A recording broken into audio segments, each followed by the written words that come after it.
धर्म प्राण भारतवर्ष की धरती पर गोवध जैसा भयंकर पाप हो रहा है। इसलिए भूमि का महात्म्य सो गया है।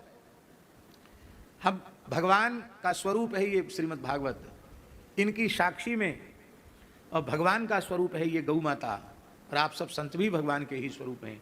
इन सबकी साक्षी में हम ये बात आपको बोल रहे हैं कि यदि भारतवर्ष में गोवध पूरी तरह प्रतिबंधित हो जाए, गोवध के कलंक से भारतवर्ष की धरती विमुक्त हो जाए, और गो रक्षण और गो संवर्धन की एक राष्ट्रीय योजना का विधिवत निर्माण हो जाए, एक स्वतंत्र आयोग बन जाए और उसका स्वयं प्रधानमंत्री ही उसका स्वयं ध्यान देकर के कार्य देखें, इस देश की कृषि गो आधारित हो जाए, इस देश की चिकित्सा गो आधारित हो जाए, इस देश की शिक्षा गो आधारित हो जाए, गो आधारित शिक्षा, गो आधारित चिकित्सा और गो आधारित कृषि।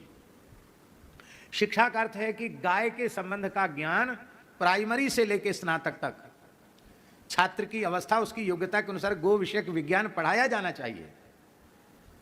आपकी गाय के प्रति अगाध श्रद्धा है, इसलिए भगवान ने जिस जिस पद पर आपको भेजा, आपने कुछ ना कुछ बढ़िया काम गाय के लिए किया।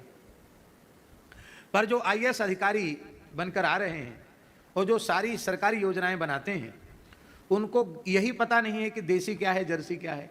गाय को वे एक पशु ही मानते हैं, उनकी तनिक भी श्रद्धा गाय के प्रति नहीं है। जो चीज़ नहीं खाना चाहिए वो खा रहे हैं, जो चीज़ नहीं पीना चाहिए वो पी रहे हैं, और जो नहीं करना चाहिए वो कर रहे हैं। वो इनके संस्कार स्वयं ही समाप्त हो चुके हैं। वे भला गोरक्षण की योजना कैसे बनाएंगे? तो इसलिए शिक्षा के माध्यम से गोभक्ति जगानी चाहिए।